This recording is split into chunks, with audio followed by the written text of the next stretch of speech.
예, 안녕하십니까.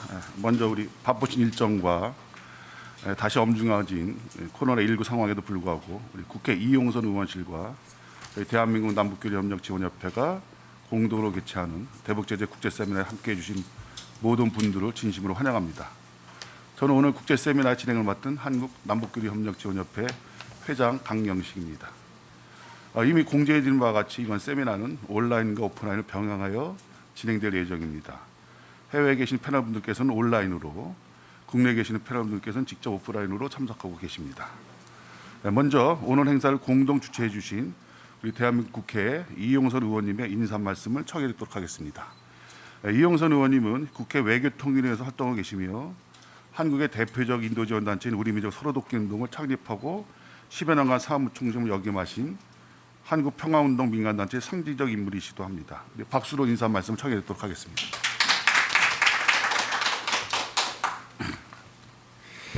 네, 반갑습니다. 방금 소개받은 이용선 국회의원입니다.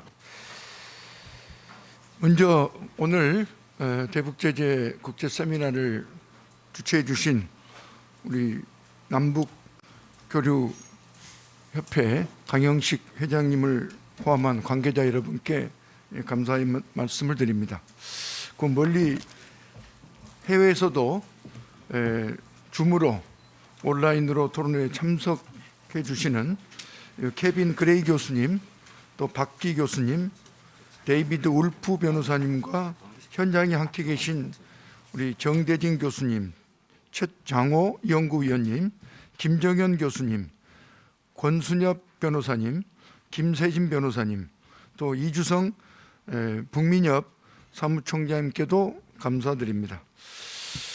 아시다시피 지금 최악의 안보리 대북제재는 2007년 북한이 자신의 안전보장, 이 평화와 핵과 미사일을 바꾸기 위한 이른바 대미 협상력을 키우기 위한 핵과 미사일 능력을 증지시킨 그 결과물입니다. 2008년 남북정상회담 또 북미 싱가포르 선언이 있었지만 비핵화 협상 과정에서 비핵화와 제재 완화와 같은 이 대가의 등가적 합의에 도달하지 못함으로 해서 협상이 지금 중단돼 있습니다. 이른바 하노이 노들이죠. 중간에 멈춰서 있는 상황이고 그게 무려 2년 반, 지금 3년에 가까이 지금 그 시간이 흐르고 있다 이렇게 좀 봐야 될 것 같습니다. 그런 상황 속에서 코로나로 인한 국경 봉쇄, 자연재해 등이 겹쳐서 지금 북한은 정상적인 국가 경제가 제대로 운영이 되지 않을 정도로 어려움에 처해 있고 또한 민생은 파탄지경, 인도적 참사를 걱정할 상황으로 내몰리고 있다 이렇게 평가할 수 있겠습니다. 그래서 이제는 대북제재가 협상의 협상력을 키우기 위한 결과로 초래됐던 최악의 대북제재가 이제는 핵심적인 의제가 되고 있다 이렇게 봐야 될 것 같습니다. 그래서 북한은 인도적 지원, 백신이나 식량 같은 인도적 지원은 비본질적인 요소다 이렇게 지적을 했지만 대북제재 완화와 결합한 종전선언 제안에 대해서는 매우 흥미로운 제안이다 이런 반응을 보인 바 있습니다. 그런 점에 있어서 이 대북제재 완화 문제는 한반도 평화 프로세스를 재개할 수 있는 핵심 열쇠말이다 이렇게 이야기할 수 있겠습니다.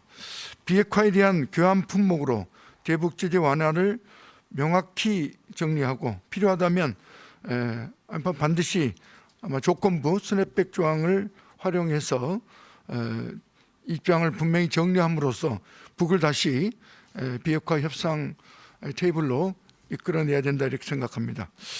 오늘 이 세미나가 대북 제재의 심각성, 효과와 문제점들을 정확하게 좀 살펴주고 대북 제재 완화의 필요성을 국제사회에 널리 공유하는 좋은 계기가 되기를 기대합니다. 그리고 오늘 참석하신 분들 오늘 한 해 마감 잘하시고 건강하시길 빌겠습니다. 고맙습니다. 네, 이영선 의원님께 다시 한번 감사 말씀드립니다.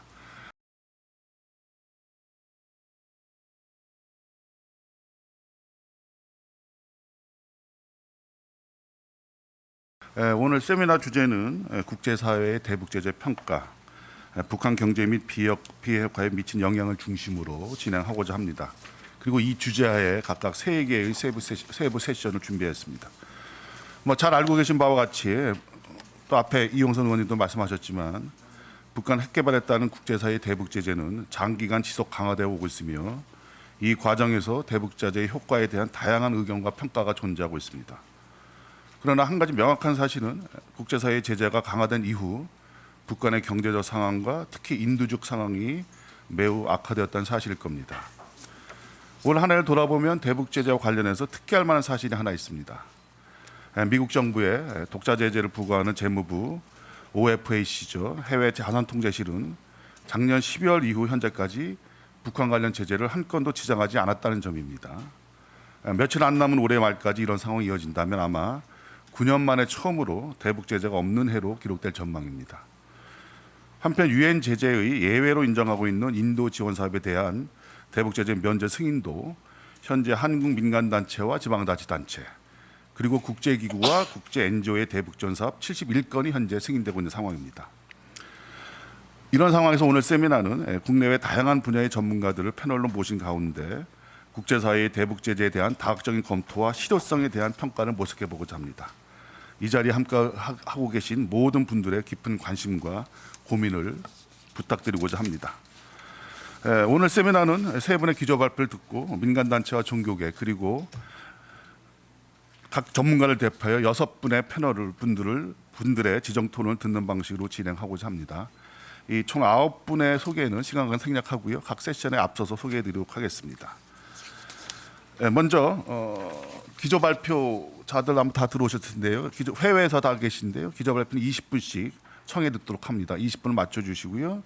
2분의 패널 분들은 각각 10분씩 하시면 40분 되지 않겠나 싶습니다. 그러면 우리 발표자가 질의응답에 답변해 주시고 또 시간이 허락한다면 우리 유튜브 창으로 질문해 주신 우리 청정분들의 질문도 답하는 시간으로 해서 각 세션당 45분 정도 시간을 맞추면 저희한테 주어진 시간을 잘 쓸 수 있다고 생각합니다. 더 많은 시간이 들지 못하면 좀 이해해 주시기 바라겠습니다. 그리고 앞에서 말씀드렸듯이요. 온라인으로 참여해 주시고 계신 분들은 유튜브 채팅창을 통해 질문해 주시기 바랍니다. 시간이 허락한다면 응답의 시간을 갖도록 하겠고요. 만약 시간이 어렵다면 넘어감을 좀 양해해 주시기도 바라겠습니다. 먼저 대북 제재의 효과와 한계를 주제로 1세션을 시작하겠습니다. 제1세션 기조 발표는 영국 석세트 대학의 국제관계학 교수로 계시는 케빈 그레이 교수께서 해주시겠습니다. 지금 영국 시간은 밤 12시죠. 주무시지도 못하고 계신데 케빈 그레이 교수님 부탁드립니다. 20분 시간 지켜주시기 바랍니다.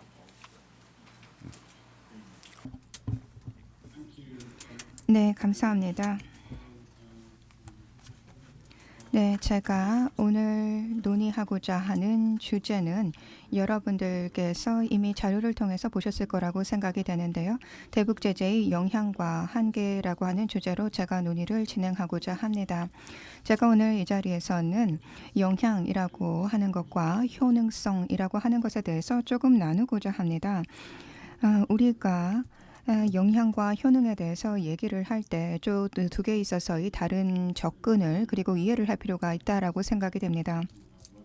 북한에 있어서의 경제에 어떠한 영향을 미치느냐 하는 것이 영향이라고 하는 측면이 되겠고 제재에 의해서 어떠한 달성하고자 하는 목표를 우리가 달성했는가 하는 것은 효능, 즉 효과성이라고 하는 의미로 생각할 수가 있을 것 같습니다. 자, 그러면은 북한을 대상으로 한 제재가 어떠한 효능과 효과성을 가지고 있는지 하는 것을 분석하자면은 너무나 다양한 형태에 있어서의 제재 그리고 또한 그 영향이 있기 때문에 이 효과를 분명하게 설명하기는 쉽지 않다라고 생각이 됩니다. 유엔은 다자적인 제재의 틀을 가져가고 있습니다. 그렇기 때문에 이 제재에 있어서의 목표가 유엔 안보리가 의도했던 대로 제대로 될 수 있는가 하는 것을 생각을 해야 되는데 1차적인 목표와 같은 경우는 대량 살상 무기 그리고 핵무기를 포기하는 것을 제1차 목표로 가지고 있습니다. 결의문의 문서를 보게 되면은 1차적인 목적과 같은 경우에는 다시 되돌릴 수 없는 검증 가능한 수준으로 핵무기에 있어서 이 포기가 있어야 된다라고 얘기하고 있습니다. 이에 더해서 미국과 같은 경우에는 독자적인 제재를 추가적으로 하고 있습니다. 핵무기 프로그램이 북한에서 지난 몇 년 동안에 계속해서 진행이 되었고 이것은 실제 냉전 이후에 있어서의 체제를 봤을 때 이와 같은 제재와 같은 경우에는 사회주의 국가를 대상으로 해서 실행됐던 이전에 있어서의 전례와 사례들이 있었습니다.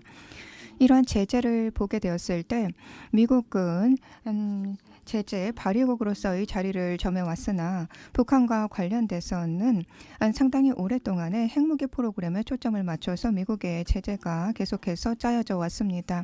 이와 관련돼서는 상당히 긴 논의가 필요할 거라고 생각이 됩니다. 북한과 같은 경우에는 2010년에 천안함의 사태라던가 그 이후에 있어서 여러 가지 도발들이 또 있었고 여기에 더해진 제재 조치가 실행된 바 있습니다. 따라서 우리가 제재가 어떠한 효과를 가지고 있는가 하는 효능에 있어서 이 측면에서 살펴볼 때는 이와 같은 목표성에 기반해서 판단을 해볼 필요가 있을 거라고 생각이 됩니다. 또한 분명하게 기술이 되어 있지 않아도 부차적인 제재에 있어서의 목표와 목적이 있습니다. 제가 1차 목표 그리고 2차 목표 이렇게 각각에 있어서의 목표를 구분해서 말씀을 드리고 있습니다. 제가 저술한 책에서도 그와 관련된 부분들이 나와 있는데요.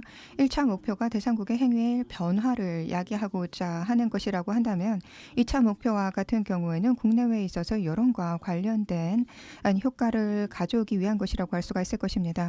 여러 가지 도발을 하고 있는 국가를 대상으로 해서 무언가라도 조치를 하고 있다라고 하는 것을 보여줌으로써 여론을 형성하기 위한 것 이것이 2차 목표라고 할 수가 있겠습니다. 그 외에도 3차 목표가 있습니다. 제재와 같은 경우에는 국제 무대에서 특정한 행위로 패턴을 만들어서 또한 다른 국가가 이와 같은 유사한 행위를 하지 못하도록 억제할 수 있도록 하는 이러한 목표를 가지고 있습니다. 행위, 행태에 있어서의 억지 효과를 가지고 있다라고 하겠습니다. 이 효과성에 대해서 살펴볼 때 이와 같은 다층적인 목표가 있습니다. 북한과 같은 경우에는 그러면 이한 각각에 있어서 이 목표를 대상으로 해서 효과가 있는가 하는 것을 생각을 해봐야 되는데 제가 이후에 발표하는 내용은 1, 2, 3차 중에서 1차 목표에만 초점을 맞추어서 그 효과성에 대해서만 논의를 하도록 하겠습니다. 북한에 대한 제재가 시작된 이후로 여러 가지 논의가 있지만 저는 분명히 1차적인 목표 측면에 있어서는 실패를 했다라고 생각이 됩니다. 왜냐하면 북한 즉 제재 대상국에 있어서의 행위가 변화되지는 않았기 때문에 그렇습니다. 자 그렇다면은 그 다음 질문은 제재가 왜 실패했는가라는 질문으로 이어질 수 있을 것 같습니다. 이와 관련돼서는 제재에 대한 연구 문헌들을 참고해 볼 수 있을 거라고 생각됩니다. 이러한 제재 문헌은 단지 북한에 제한된 것은 아닙니다. 1960년대 그때부터 살펴보면은 조한 갈탄 박사와 같은 경우에는 로디시아와 관련된 제재 조치에 대해서 분석한 문헌을 내놓은 바 있습니다. 로디시아와 같은 경우에는 경제적인 영향을 주기 위한 제재 조치를 취했으나 이 제재 발의국가 같은 경우에는 실제 그 효과를 보지 못했다라고 분석하고 있습니다. 그것은 밀수행위라든가 범죄 조직에 있어서의 여러 경제 활동들이 있었기 때문에 국제적인 경제 조치가 효과를 발하기가 어려웠다라고 분석하고 있습니다.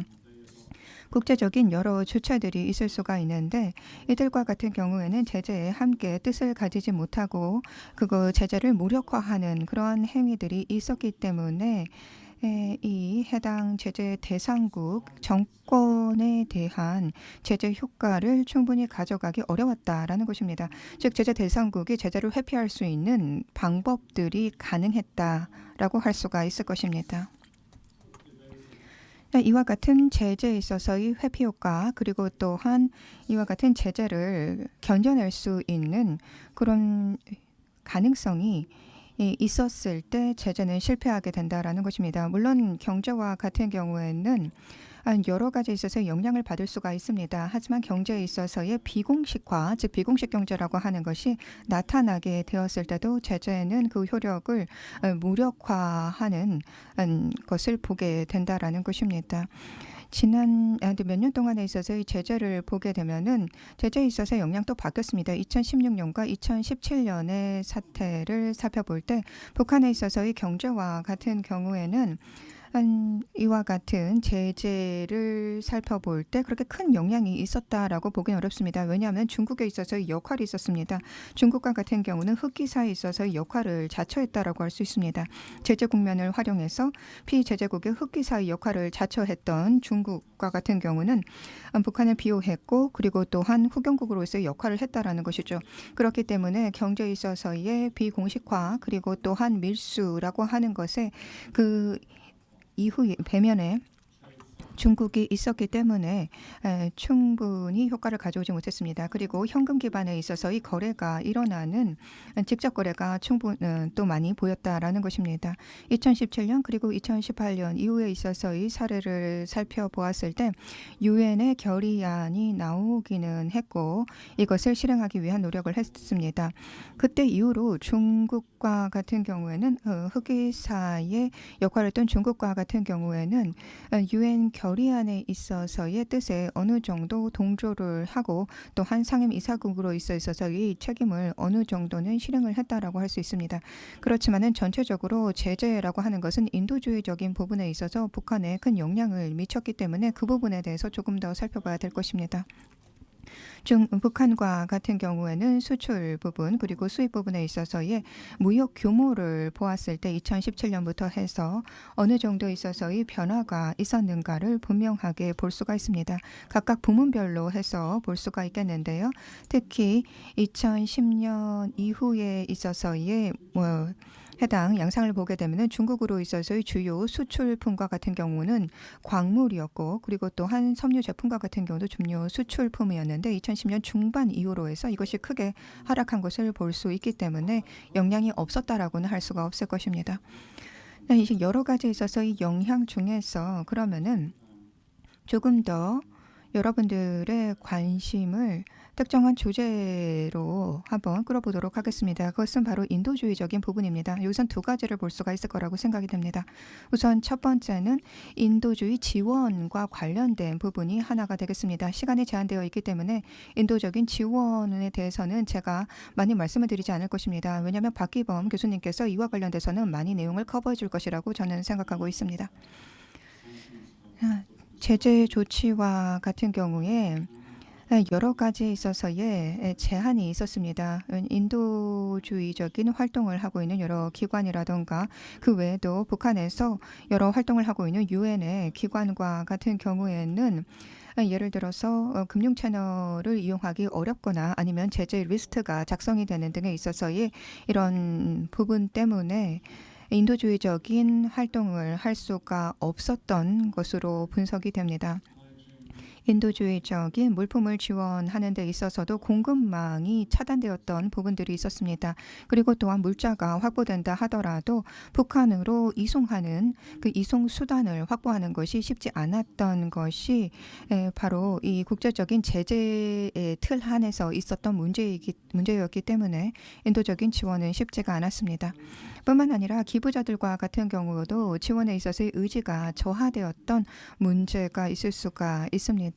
인도주의적인 지원을 북한에 해나가는 데 있어서 동력을 어느 정도 잃었던 시기였다라고 분석을 할 수가 있을 것입니다.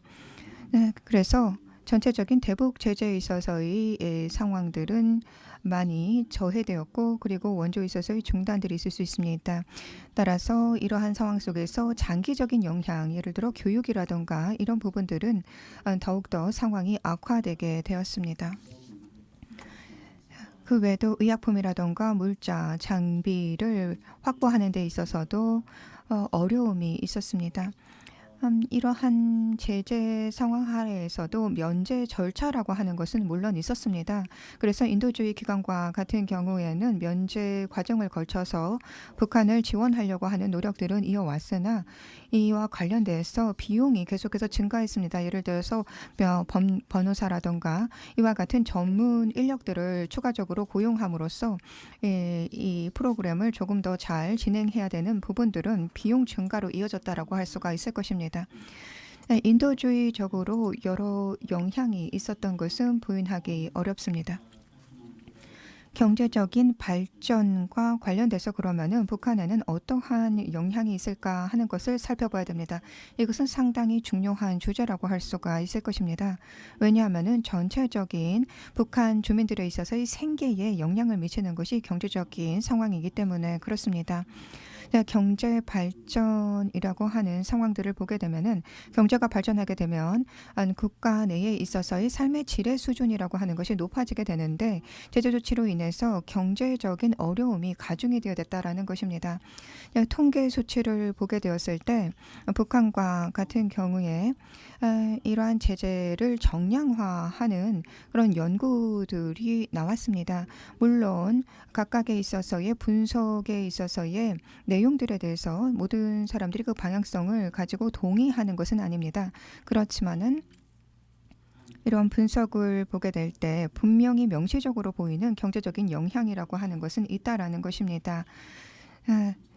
델리케이와 같은 경우에는 북한의 내부 정보를 가지고 있는데요.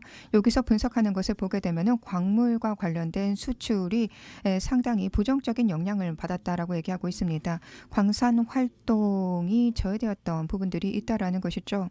자, 이것은 북한의 주민들에 있어서도 영향을 미치게 됩니다. 좀 광범위한 영향이 광산 산업에 있어서의 저하로부터 북한 경제에 있었고 뿐만 아니라 섬유 부분에 있어서 이 수출이 크게 줄어들게 되면서 이것은 북한 근로자들에게 영향을 미치게 되었습니다. 섬유화 같은 경우에는 특히 여성 근로자들을 많이 고용하고 있는 산업의 부분입니다. 2017년 이후로 북한의 많은 여성들이 섬유 산업에 종사를 해왔는데 섬유에 있어서의 수출이 저해되게 되면서 이와 같은 근로자들에게 어떠한 영향을 미치게 되었는가 하는 것들을 살펴보았던 연구들이 있습니다. 섬유 수출과 같은 경우에 계속해서 급격한 하락을 보이고 있다라고 얘기를 하고 있습니다. 왜냐하면 작년과 같은 경우는 또 국경이 봉쇄되었습니다.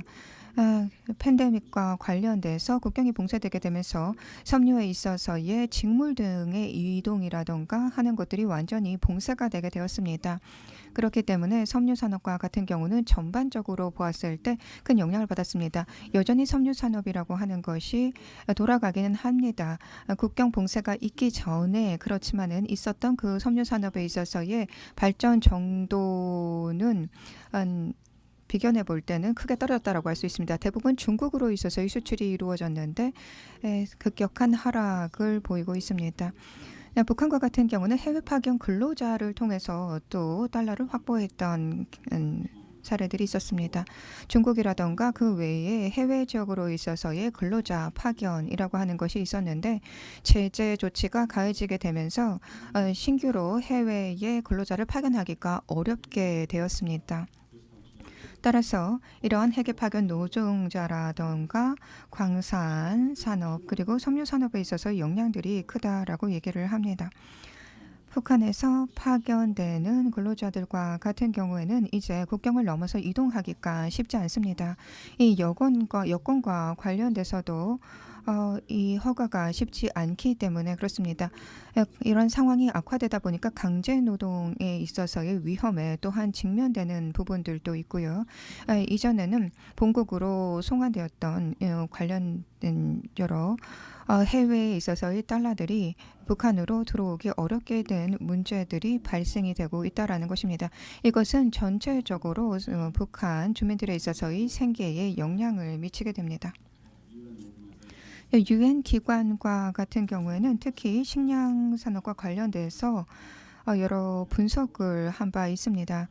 농업에는 그러면은 제재 조치가 어떠한 영향을 미치는가, 거기에 따라서 식량 공급과 관련돼서 어떤 문제가 있는가 하는 것을 유엔의 여러 기관들이 분석을 한 것이 있는데요. 실제 농업과 관련돼서 농업 생산에 필요한 농기계라던가 그 외에도 농기계에 들어가는 스페어 부품이라던가 그 외에 비료 등에 있어서의 이러한 자재들이 충분히 확보되지 못한 문제가 발생되어 있습니다. 자, 북한과 같은 경우는 농업에 있어서의 의존도가 크고 농업과 같은 경우는 또한 많은 에너지가 또 공급이 되어야만 되는 부분들이 큰데 에너지가 제한되어 있기 때문에 그것이 쉽지 않은 상황이 되고 있다라는 것입니다. 이러한 에너지에 있어서의 북한으로 있어서의 수출이라고 하는 것이 제재 조치 하에서 제한이 되었기 때문에 충분한 에너지를 확보하지 못한 것이 농업 분야에서도 부정적인 영향을 끼치고 있는 것으로 나타나고 있습니다. 2017년 이후에 있어서의 제재, 이것은 시장 활동에도 영향을 미쳤다라고 분석이 나오고 있습니다.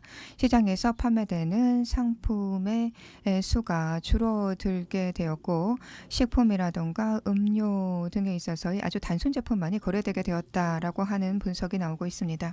자, 이러한 것들은 큰 경제적인 부담을 주고 있습니다. 왜냐하면은 북한 경제가 1990년대 이후로 많은 위기를 직면하게 되었고 그것으로부터 극복하는 과정에서 더욱더 큰 부담을 주게 된 것이 이 제재 조치이기 때문에 그렇습니다. 그리고 이것은 인도주의적인 상황을 악화시키고 있습니다. 제가 경제적인 영향이라고 하는 것에 대해서 말씀을 드렸는데요. 그렇다면 이러한 제재 조치가 왜 실효를 가지지 못했고 정치적인 결과로 이어지지 못했을까, 핵무기에 있어서의 포기로 이어지지 못했을까 하는 것에 대한 분석이 필요할 거라고 생각이 됩니다. 2019년과 같은 경우에는 북한이 외교의 무대로 다시 등장을 했습니다. 이것은 제재에 있어서 어느 정도 있어서의 효과를 보이는 것이다라고 주장하는 사람들이 있지만 저는 여전히 거기에 대해서는 조금 반대에 있어서의 의견을 가지고 있습니다. 대화가 미국과 북한 간에 이루어지기는 했습니다. 북미 회담이 이루어지기는 했습니다만은 여러 가지 조정 작업들이 이루어지는 것까지는 도달하지 못했다라는 것입니다. 그렇기 때문에 대상국에 있어서의 큰 변화를 가져오지는 못했습니다. 북한과 미국에 있어서의 논의가 어떤 특정 선을 넘어선 효과까지 가지는 못했다라는 것이죠. 그러면은 경제적인 압박을 가했음에도 불구하고 이러한 정치적인 결과로 이어지지는 못했을까요? 거기에 대해서는 제재와 관련된 문헌 연구로 다시 돌아가서 한번 살펴볼 필요가 있을 것입니다. 제재와 관련돼서 분석을 한 연구 중에서 허프바워 박사에 있어서의 연구, 물론 공동 연구가 되겠는데요. 이 논문을 참고할 수가 있을 것입니다. 제재와 관련돼서 긍정적인 효과가 어느 정도 나타나는가 하는 것들에 대한 분석이 있었습니다. 그것에 따르면은 전체 제재 조치 중에서 34%만이 국제적으로 보았을 때 부분적으로 성공한 사례가 있다라고 얘기를 하고 있습니다. 여기서 150건이다라고 한다면은 거기에 있어서의 한 34% 정도 그 정도만 효과를 보이고 있다라고 할 수가 있습니다. 나머지는 실패로 돌아갔다라고 할 수가 있을 것입니다. 실제 대상국에 있어서 정치가 변화해야 하는 주요 변화라고 하는 것을 1차적인 목표로 했으나 아주 미미한 변화라던가 전혀 변화가 보이지 않는 그러한 경우들이 나타납니다. 정책을 크게 정책에 있어서의 큰 변화를 시키려고 할 때 제재가 실패한다라고 얘기를 하고 있고 또 해당 문헌에 따르면은 우호적인 국가에 제재를 가해서 이 우호적인 국가를 적으로 만들 때 제재가 실패하게 된다라고 얘기를 합니다. 그리고 오랜 기간 동안 점진적으로 이러한 제재가 가해질 때 많은 국가의 참여를 필요로 할 때 제재가 실패한다라고 얘기하고 있죠. 그렇다면 북한과 같은 경우가 이러한 케이스에 들어가는가 하는 것을 생각을 해볼 수가 있을 것입니다. 제재가 성공하기 힘든 경우가 북한인가라고 하는 것을 생각을 해볼 수가 있을 것이죠. 제재를 취하게 되었을 때 예를 들어 대상국의 정권에 있어서는 내부적인 분열이라고 하는 것이 일어나기를 기대하는 부분들이 있습니다. 하지만 북한과 같은 경우 독재 정권 하에서 이러한 분열이라고 하는 것을 기대하기가 쉽지가 않습니다. 독재 정권이라고 하는 하나의 단일 체제를 견고하게 가지고 있다라고 볼 때 북한과 같은 경우는 제재 조치에 기반해서 분열을 가져가기가 어렵다라는 것이죠. 핵 정책이라든가 이런 것이 독재 정권 하에서 견고하게 실행되고 있다라는 것입니다.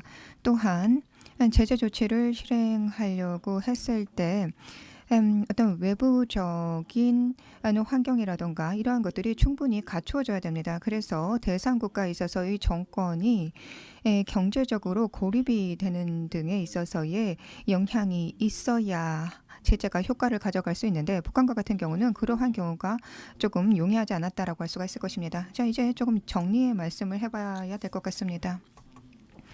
제재라고 하는 것이 항상 잘못된 방법이다. 이것은 무용론이다라고 저는 생각하지는 않습니다. 제가 그것을 주장하고자 하는 것은 아닙니다. 제가 오늘 이 자리를 통해서 여러분들과 공유하고자 하는 것은 제재에 있어서의 성공 가능성이라고 하는 것을 생각을 해볼 때 북한과 같은 경우는 인도주의적인 영향이 이 제재 효과보다 너무나 크기 때문에 거기에 대한 조심스러운 접근이 필요하다라고 하는 것에 대해서 말씀을 드리고자 하는 것입니다. 제재에 있어서의 효과성이 그렇게 컸는가 하는 것을 우리가 생각을 해봐야 된다라는 것이죠. 거기에 대해서 말씀드렸습니다. 감사합니다. 예, 그레이 교수님 감사합니다. 정확하게 또 시간도 지켜주셨네요. 예. 이어서 우리 케빈 그레이 교수님의 발표에 대해서 우리 한국의 두 분의 지정 토론 듣도록 하겠습니다. 우리 대외경제정책연구원 최정희 교수님 나오셨고요. 이화여대 김정희 교수님 나오셨습니다. 먼저 우리 최장호 교수님 10분 지정 토론 듣도록 하겠습니다. 예, 안녕하십니까. 대외경제정책연구원의 최장호입니다. 예, 오늘 이렇게 귀한 자리에 불러주셔서 감사드립니다. 저는 대북 제재가 북한 경제에 미치는 영향을 중심으로 토론을 하고자 합니다. 케빈 교수님은 대북 제재에 대해서 이제 실패를 하였다라고 평가를 해주셨습니다. 하지만 저는 대북 제재의 성과를 평가하기에는 조금 이른 시기가 아닌가라고 생각을 합니다. 제재가 북한 경제에 압박을 가했다는 점에서 제재는 성과를 거두고 있다고 생각을 합니다. 북한이 제재를 회피하기 위해서 케빈 교수님께서 말씀하신 것처럼 중국과의 협력을 통해 제재를 무력화 시도를 하고 있지만 북한의 제재 회피 노력이 제재가 북한 경제에 미치는 악영향을 상쇄할 정도로 성과를 거두지는 못했다라고 생각을 합니다. 제재의 효과를 관찰할 수 있는 시기는 2018년, 19년 2년 정도밖에 되지 않습니다. 2020년부터는 북한이 코로나 방역을 위해 국경을 봉쇄하고 수입을 중단하면서 코로나 자체가 북한 경제에 더욱 큰 악영향을 미치고 있습니다. 북한 경제를 크게 수입과 수출 그리고 외화벌이로 세 개로 나누어서 생각을 해볼 수 있는데요. 제재가 영향을 미친 것은 북한의 수출만 영향을 미쳤고요. 수출의 약 90% 정도를 감소시켰습니다. 다만 수입에 대해서는 30% 정도만 감소를 시켰고 외화벌이의 측면에서도 북한의 외국인 관광에는 전혀 영향을 미치지 못했습니다. 현재는 코로나가 북한의 외국인 관광을 중단시키고 있는 상황입니다. 북한에서도 북한의 경제를 세 개 부분으로 나눠서 볼 수 있는데 식량 생산, 산업의 생산, 그다음에 시장 활동 세 개 정도로 영향을 나눠서 볼 수 있습니다. 케빈 교수님께서 말씀하신 것처럼 북한의 대북 제재로 북한의 수출이 어려워지면서 북한의 산업 생산 전반이 악영향을 받았고 또 수입 분야에서도 자본재 설비 장비를 수입하지 못하면서 산업 생산은 직접적으로 부정적인 영향을 받았다라고 생각을 합니다. 하지만 식량 생산 분야에서 부정적인 영향이 적어지면서 북한이 어느 정도 상황을 버텨내고 있는 상황입니다. 다만 이게 자연재해가 없기 때문에 북한이 산업 생산이 줄더라도 식량 생산이 버텨내면서 제재의 영향을 받지 않는 것으로 보이지만 자연재해가 발생할 경우에는 북한의 이런 전략도 불가피해집니다. 산업 생산이 충분하게 생산되지 않는 상황에서는 자연재해에 대응을 할 수 없기 때문에 북한의 큰 자연재해가 발생하는 경우에는 제재 효과가 극명하게 나타날 것으로 생각을 합니다. 중장기적으로 제재가 북한 경제에 미치는 영향은 약화될 수밖에 없습니다. 무엇보다도 북한 자체가 제재에 적응을 하게 되는 것도 있고요. 또 북한이 이용하고 있는 기반이 미국의 달러 화폐를 거의 사용하지 않고 중국의 위안화를 주로 사용하고 있기 때문에 미국이 감시할 수 있는 금융망 밖에서 북한이 경제 활동을 하고 있습니다. 때문에 제재가 장기화될수록 북한이 제재에 적응을 하게 되고 미국이 감시할 수 있는 역량이 떨어질 수밖에 없는 구조를 하고 있습니다. 때문에 이제 제재가 중장기적으로 효과가 약화될 수밖에 없고요. 또 미중 전략 경쟁 강화로 제재의 상당 부분을 이행하고 있는 중국의 태도 변화 가능성이 있습니다. 지금은 중국이 국제사회에 협력을 해서 북한에게 대북 제재를 이행을 하고 있지만 코로나 상황이 악화될 경우에는 중국 자체가 북한의 인도적 위기 예방을 이유로 북한과의 무역을 재개하면서 제재 자체가 무력화될 수 있습니다. 그러니까 현재에는 북한의 제재 자체가 북한 경제에 악영향을 미치고 있지만 앞으로 전개 방향에 따라서 중국이 제재에 협조하지 않을 경우에는 제재 자체가 무력화될 가능성도 배제하기 어렵습니다. 인도적 지원에 대해서는 두 가지 것이 복합적으로 얽혀 있습니다. 케빈 교수님께서는 국제사회의 인도적 지원마저도 미국의 제재로 인해서 쉽게 이루어지지 못하고 있다라고 말씀을 해주셨는데 그 부분은 일정 부분은 맞습니다. 3만 불 이상 은행 자체가 북한 관련된 거래는 3만 불 이상을 받지 않으려고 하기 때문에 인도적인 지원을 하더라도 은행에서 관련 업무를 수행하지 않으면서 대북 제재 인도적 지원이 어려워지는 부분이 분명히 있습니다. 그게 한 측면이고요. 또 다른 한 측면에서는 그럼에도 불구하고 인도적 지원의 일부가 북한에게 전달이 되었고 그 전달된 것이 중국의 접경 지역인 단동항과 대련항에 쌓여 있습니다.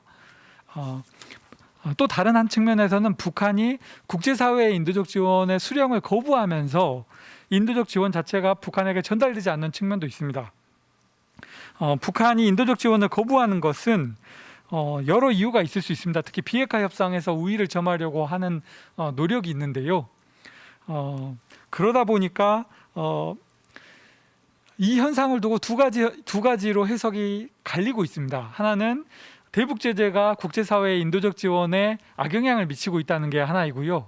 또 하나는 국제사회의 인도적 지원을 북한이 수령하지 않으면서 북한이 경제가 제재를 버텨낼 수 있을 정도로 굳건하다.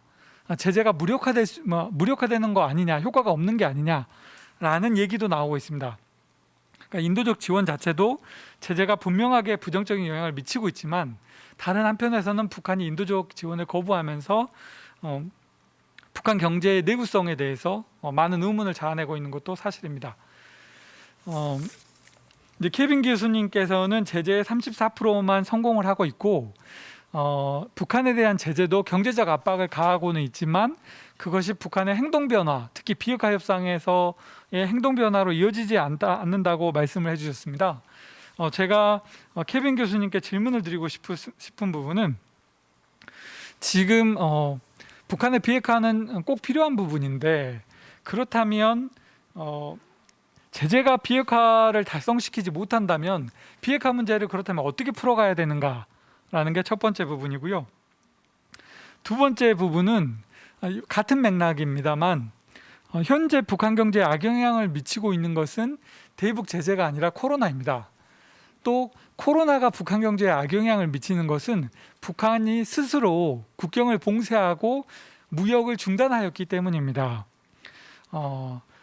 이게 역설적으로 경제적인 압박은 북한의 태도 변화를 이끌어낼 수 없다는 북한의 의지를 드러내는 것이고 그런 메시지가 국제사회에 전달이 되고 있는데요. 정말 제재가 효과가 없는 것인지 그렇다면 제재 외에 어떤 선택을 할 수 있는 것인지 케빈 교수님께 묻고 싶습니다. 이상으로 토론을 마치겠습니다. 예, 우리 새 교수님 중에 앞에 말씀드린 그레이 교수님과 약간 관점의 차이도 있죠. 소위 경제적 스트레스를 야기시키는 게 제재의 목적이 맞냐 안 맞냐의 문제도 있고, 특히 최근의 상황에 대해서 비핵화를 추구하기 위한 수단으로서의 대북 제재인데, 뭐 대북 제재가 자체 목적이 되어버린 그런 경우도 있겠습니다만, 하여간 대북 제재가 효과가 없을 때 어떤 비핵화로 된 방법이 있겠냐에 대한 질문이 주셨습니다. 우리 김정규 변호사님 발제 토론 끝나고 나서 좀 답변해 주시기 바라고요. 두 번째는 이화여대 우리 법학전문대학원의 우리 김정규 교수님, 토론 부탁드립니다. 안녕하세요. 저 이화여자대학교 법학전문대학원 김정현입니다. 케빈 그레이 교수님 발표 잘 들었고요. 이제 이 제재의 효용성에 관해서 이 평가하는 기준과 우리가 이제 이 대북 제재의 문제점을 지적함에 있어서 결국은 어디로 나아가야 하고 그 나아가기 위해서는 어떤 수단들이 필요로 한 것인가에 대해서 몇 가지 말씀을 드리겠습니다. 발표문에서는 말씀을 하셨다시피 이제 그 기본적인 분석의 툴이라는 것이 경제적 압박을 하면 이제 국가의 행태가 변화했는가, 변화하면 효용성이 있고 그렇지 않으면 효용성이 없다라고 이제 그런 틀을 가지고 보셨는데, 그렇다면 이제 북한 핵 문제 같은 경우에는 대북 제재, 또 독자적인 특히 각국의 제재가 있었다는데 북한이 완전히 비핵화된 것은 아니니까 유효성이 없다라는, 그러니까 국가의 행태 변화가 없었다라는 취지에 전반적으로는 공감을 합니다만, 그렇다고 이제 경제적인 면만 볼 것이 아니라 이제 어떤 북핵을 둘러싼 국제사회의 어떤 변화 같은 정치적인 상황도 염두에 두고 그 효과를 평가를 하는 것이 맞다라고 생각하였습니다. 이 제재의 효용성을 평가하는 것은 결국은 어떻게 하면 효용성을 높일 것인가라는 목적을 수반해야 할 것입니다. 그러니까 이제 북한이 제재를 받았는데 변화가 없다, 또는 제재를 받았는데도 잘 살고 있다라고 이제 그렇게만 결론을 내리면 그 와중에 우리가 어떠한 정책적 선택지가 있는지 좀 도움이 안 될 수도 있다라는 생각이 들었습니다.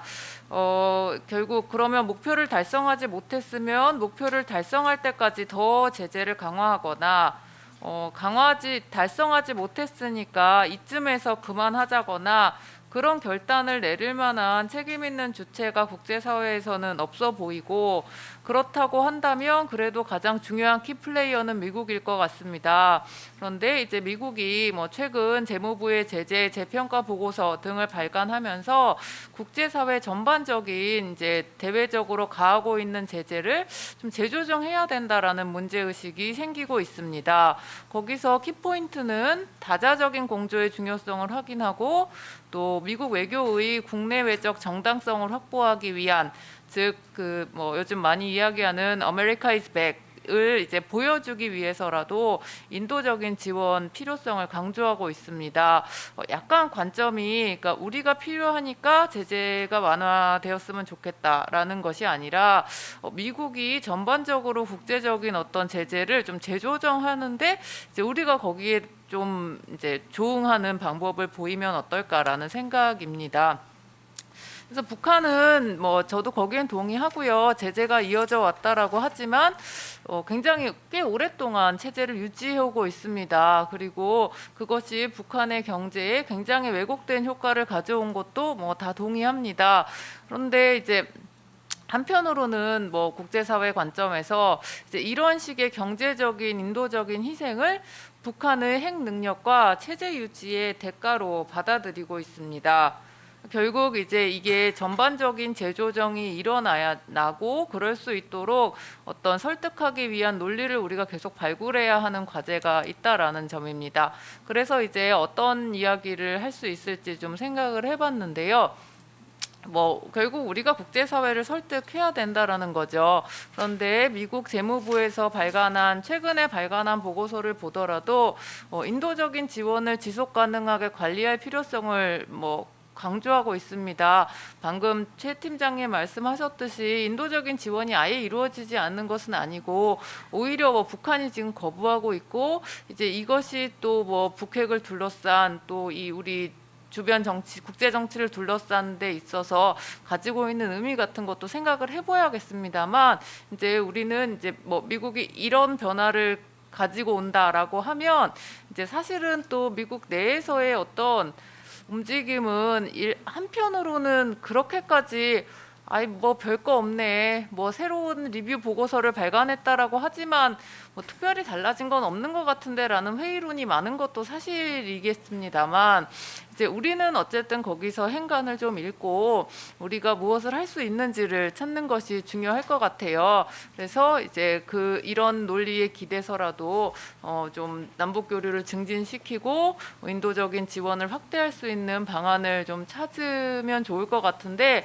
제가 이런 자료들을 보다 보면 이제 좀 약간 진부한 비유입니다만은 이제 경기장을 좀 넓게 써야 된다라는 생각이 많이 드는데 이제 인도적인 지원, 남북 교류 또는 북핵 문제 해결 이렇게 워낙 다 전문성을 가지고 한쪽 면을 많이 보시다 보니까 이런 이야기들이 결국 자꾸 이제 스스로 하는 이야기가 자기 발전적으로 가다 보니까 이게 전체 그림으로 가지 못하고 계속 목적과 수단이 혼재되는 경향성이 있는 것 같습니다. 그래서 이제 이거를 제재 속에서 이제 구현하는 하나의 수단이 되어야지 그 자체가 좀 목적이 되어서는 안 되고 그러다 보면 우리가 국제사회에서 발언력을 스스로 축소시키는 좀 안타까운 상황이 벌어질 수도 있으니까 이제 북처 간 조율이나 국제적 설득을 함께 이루어 나가면 어떨까라는 생각입니다.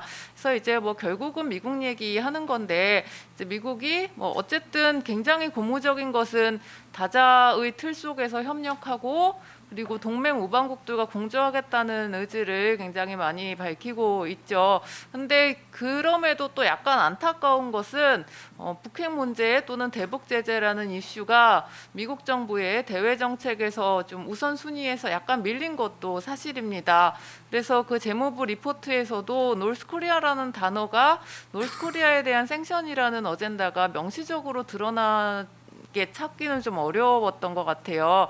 그리고 또 우리 입장에서도 이제 적어도 북한 핵실험 이후에 지금까지의 상황을 좀 살펴보자면 그때 남북 관계 플러스 북핵 문제 해결이라는 틀이 있었다면 지금은 굉장히 이 지형이 많이 바뀌었다라는 것을 알 수 있습니다. 여러분들도 이제 뉴스에서 보시는 일면이 많이 달라진 것 같은데 이제 미중 갈등 그다음에 이제 경제 외교 그다음에 또 우리 나름대로 동북아에서 한일 관계, 한중 관계 이제 이런 관계 속에서 북핵 문제가 논의가 되는 거지 북핵 문제 자체를 해결하기 위한 논의보다는 이 지형이 많이 바뀌었다라는 것도 감안해서 우리가 지금 이 대북 제재 문제를 다뤄야 되는 것이 내년의 과제인 것 같습니다. 그래서 저는 기본적인 문제 의식에는 당연히 동의하는데 이제 우리가 그렇다면 이 실패한 대북 제재를 딛고 이것을 어떻게 재조정하기 위해서 국제사회를 상대로 무슨 이야기를 해야 되는지를 보자는 거고 그리고 마지막으로 이제 여기 쓰지는 않았습니다만 덧붙이고자 하는 말씀은 미국에서 플래처 스쿨의 드레즈너라는 교수가 포린 어페어스에 기고를 했는데 이제 미국에서 자꾸 그 경제적인 제재를 강화하는 게 딱히 다른 수단이 없어서 무력 사용보다는 나아서 너무 오랫동안 계속 덕지덕지 경로우전적으로 해왔다. 그러니까 이제 대외적 제재에 대해서도 좀 우리로 따지면 감사원 감사도 받고 그다음에 정기적으로 좀 기간을 정해서 리뷰도 좀 내고 그다음에 입법으로 되는 부분들은 그 일몰 조항 같은 것도 좀 넣고 해서 제발 우리도 이 무한 축적되고 있는 대외적인 제재를 좀 한번 다시 살펴보자라는 제안을 했는데 이제 우리도 그런 미국 내 국제사회에서의 논리에 이제 그걸 무슨 얘기가 있는지 알고 또 같이 막 거기에 따라서 우리의 정책을 만들어가는 방법을 찾는 것도 좋겠다는 생각이 들었습니다. 제 토론을 마치겠습니다. 감사합니다. 예, 감사합니다. 좋은 토론 감사합니다. 우리 김 교수님이 마지막에 말씀하신 우리 드레즈너 교수가 상당히 의미 있는 기고문을 썼죠. 그래서 저희도 이번 국제 세미나에 해외 지정 토론자를 모시고 싶었는데 대학교 개학이기 때문이다. 그래서 한 학기 동안에는 외부 발언을 스피커를 못하는 입장에서 아쉽다는 말씀을 전해왔던 생각이 들고요. 데니얼 드레즈너 교수가 포린 어페어 기금은 상당히 미국 내에서도 반향을 불러일으키고 있는데요. 저희 협회가 한번 번역을 해서 한번 자료 올릴 테니까 필요하신 분들은 저희 협회한테 말씀을 해주시기 바랍니다. 그리고 김 교수님 의미 있는 말씀해 주신 것 같아요. 물론 이 세션 주제가 북한의 인도적 지원에 관해서 초점 맞춘 거기 때문에 주로 인도적 지원 이 세션을 넘기는 걸로 하고요. 지금 두 분의 토론이 있었습니다. 우리 딱 5분 남았습니다. 우리 지금 밤 12시 그렇죠. 1시가 돼가고 있죠. 예. 우리 그레이 교수님께서 5분 안에 두 분의 토론에 대한 좀 이렇게 응답이랄까요? 아니면 또 새로운 제언들이 있으시면 좀 말씀을 해주시기 바라겠습니다. 계시죠? 예. 네, 감사합니다. 제가 여러 동의하는 부분들이 있습니다. 지금 토론자분들께서 말씀하신 것 중에서 제가 동의하지 않는 부분은 없습니다. 자, 질문이 저한테 주어진 것이 있습니다. 최장호 이 팀장님께서 질문을 해주신 바 있는데요. 또한 이것은 김정은 교수님께서 말씀하신 것과 또 연닿아 있는 부분들이 있습니다. 그래서 어떻게 그러면은 문제를 해결해야 되는가? 제재가 효능이 없다면 어떠한 방법으로 문제를 해결해야 되는가? 이것은 상당히 어려운 질문이라고 저는 생각을 합니다. 여기서 어떤 완벽한 답변을 드리기가 쉽지 않은 상황이 되겠는데요. 북한에 있어서의 핵무기라고 하는 것은 사라지지 않을 것입니다. 북한과 같은 경우에는 이것이 사활을 건 문제이기 때문에 이것을 포기하지 않을 것이죠. 미국과 있어서의 대화에서도 계속해서 이것을 협상력으로 가져가고 있습니다. 그렇기 때문에 핵무기라고 하는 것을 그러면은 생션으로 제재로 안 되면은 어떻게 할까 하는 것에 대해서는 상당히 어렵죠. 북한과 같은 경우는 핵무기가 자신들의 생존을 위한 사활을 건 문제라는 것에 핵심이 있습니다.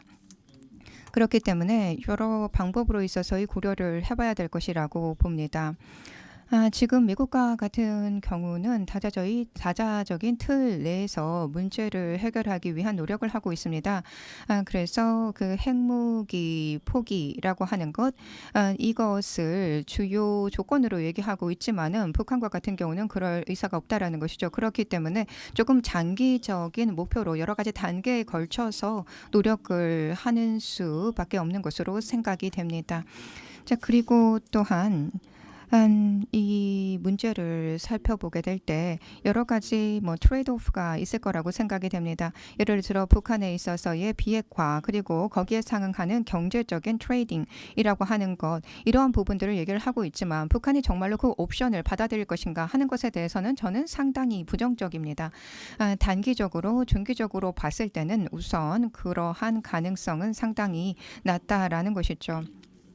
북한에 있어서의 사회 경제적인 변화라고 하는 것을 견인하기 위한 노력들이 이루어져야 됩니다. 그리고 정치적인 부분에 있어서의 변화가 있을 것인가라고 하는 것을 우리는 기대하고 있지만 그것은 단기적으로는 어려울 것이라고 생각이 되고 조금 장기적인 시각으로 기다려볼 필요가 있을 것입니다. 그렇지만은 계속해서 사회주의에 있어서의 체제를 조금씩 변화시켜 나가도록 북한을 조금씩 미는 압력을 가하는 그러한 노력들은 필요할 거라고 생각합니다.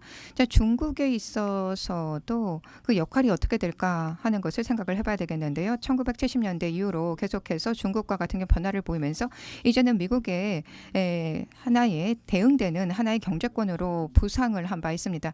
그렇기 때문에 중국에 있어서의 역할들을 많이 기대를 할 수밖에 없는 상황이 되겠는데 이 북한의 중요한 영향을 중국이 미칠 수 있을 것인가. 그래서 북한과 같은 경우에는 그야말로 자신들의 생존의 초석이 되는 이러한 핵무기를 포기할 수 있도록 할 수 있을 것인가 하는 것에 대해서는 쉽지 않을 것이다라고 생각이 됩니다. 한반도에 있어서의 비핵화라고 하는 것을 목표로 하고 있지만 그래서 중국이 어느 정도의 역할을 해줄 것을 기대하고 있지만 쉽지 않은 부분들이 있다라는 것이죠. 변화라고 하는 것은 그렇지만은 전혀 없는 것은 아닙니다.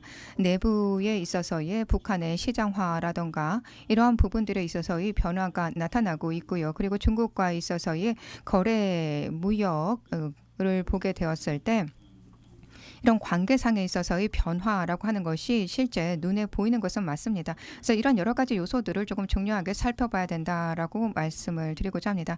지금 코로나 팬데믹의 상황 이후에 북한과 같은 경우에는 그야말로 위기 상황이라고 할 수가 있습니다. 위기 관리 국면으로 북한은 들어가 있다라고 할 수가 있겠는데요. 북한은 자체적으로 국경 봉쇄를 했습니다. 그래서 저도 그렇고 여러 북한에서 활동을 했던 사람들에 있어서의 이동이 쉽지 않은 상황이 맞습니다. 북한과 같은 경우 북한 정권은 이제 스스로 있어서의 정권을 보호할 수 있도록 하기 위해서 그리고 외부에 있어서의 위협으로부터 스스로를 보호하기 위해서 나름에 있어서의 경제 정책들을 마련을 할 것입니다. 북한은 이러한 자체적인 봉쇄라고 하는 결정을 했는데요. 이것은 보건이라던가 경제 그리고 또한 식량 부족에 따른 영양 실조에 있어서의 문제라던가 이러한 문제가 이제 계속해서 나타날 수 있습니다. 사회 경제적인 상황이 악화되면서 나타날 수 있는 문제들을 예상을 해볼 수 있을 것입니다. 하지만 이것은 북한이 자체적으로 가한 봉쇄 그리고 고립으로 나타난 것이지 제재로 나타났다라고 보기는 어렵다라는 것이죠. 상당히 큰 위기와 고난의 상황이 있는 것은 맞기 때문에 북한에 있어서의 상황들을 조금 더 주시해야 될 것이고 또 이것은 상당히 어려운 도전 과제인 것은 맞습니다. 이제 제재 조치가 어느 정도 있어서 영향을 그러면은 주고 있는가 그리고 이에 따른 보건 그리고 팬데믹에 따른 회복 탄력성을 북한은 또 어느 정도 가지고 있는가 이런 것들을 좀 더 살펴봐야 된다라고 생각이 됩니다. 이 정도로 시간이 넘었기 때문에 마무리를 해야 될 것 같습니다. 네, 감사합니다. 사실 우리 그레이 교수님은 오늘 세미나 끝나고 내일 한국에 오시기로 계획 중이셨습니다. 그런데 오미크론 확산에 따라서 계획이 취소되었습니다. 조만간 오신 우리 두 분 모시고 같이 이 문제에 대해서 추가적인 토론을 한번 해주기를 바라고요. 하여간 늦은 시간까지 우리 그레이 교수님 참석하는 해줘서 좋은 말씀 감사드리겠습니다. 두 분 지정 토론도 감사드리고요. 이 세션 준비 때문에 잠시 한 4분간 쉬고 정각 10시에 시작하도록 하겠습니다. 잠시 쉬면서 준비하도록 하겠습니다. 자, 1세션 모두 마치겠습니다. 감사합니다.